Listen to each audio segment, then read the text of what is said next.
Hi எல்லாருக்கும் இனிய தமிழ் புத்தாண்டு மற்றும் விஷு அசம்சகள். ஸோ நேற்று ஈவினிங் இந்த கிச்சன்லாம் தான் ரீஅரேஞ்ச் பண்ணலான்னு வந்தேன். ஆனால் ஏன்டா ஸ்டார்ட் பண்ணோன்னு ஆயிடுச்சு. அவ்வளோ ஹீட்டு, கிச்சனுக்குள்ளே நிற்கவே முடியல, அனல் அடிச்சுது. ஆனால் சரி ஸ்டார்ட் பண்ணிட்டோம், முடிச்சு விட்டுறலான்ட்டு மீஷோலேருந்து இந்த செல்ஃப் மேட்லாம் ஆர்டர் போட்டிருந்தேன். அதுவும் ரிசீவ் ஆயிருந்துச்சு. என் அம்மாவும் ரொம்ப நாள் இதை ரீஅரேஞ்ச் பண்ணித்தான்னு கேட்டுகிட்டே இருந்தாங்க. சரி ஃபஸ்ட்டு அதை டேப் வச்சு அளந்துட்டு அதுக்கப்புறம் கட் பண்ணி எடுத்துட்டேன். ஷெல்ஃப்லலாம் எப்பயுமே நான் சுத்தம் பண்ணி தான் வைப்பேன். ஆனால் அதை ஃபுல்லாக ரிமூவ் பண்ணி பார்த்தா அவ்வளோ டஸ்ட் இருந்துச்சு. அதை ஃபுல்லாக விம் ஜெல் போட்டு ஸ்க்ரப் பண்ணி எடுத்து ஈரத்துணி போட்டு தொடச்சி எடுத்துட்டேன்.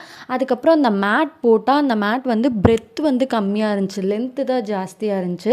எங்கள் ஷெல்ஃப் கொஞ்சம் பெருசுனால உள்ளுக்குள்ளே வந்து கேலண்டர் பேப்பர் இருக்குல்ல, அதை விரிச்சிட்டு அதுக்கப்புறம் இந்த ஷெல்ஃப் மேட் வந்து முன்னாடியே போட்டு அதுக்கப்புறம் எல்லாத்தையுமே அரேஞ்ச் பண்ணிட்டேன். இந்த கண்டெய்னர்லாம் அடிக்கடி க்ளீன் பண்ணுறனால அது அவ்வளோ டஸ்ட்டாக இல்லை.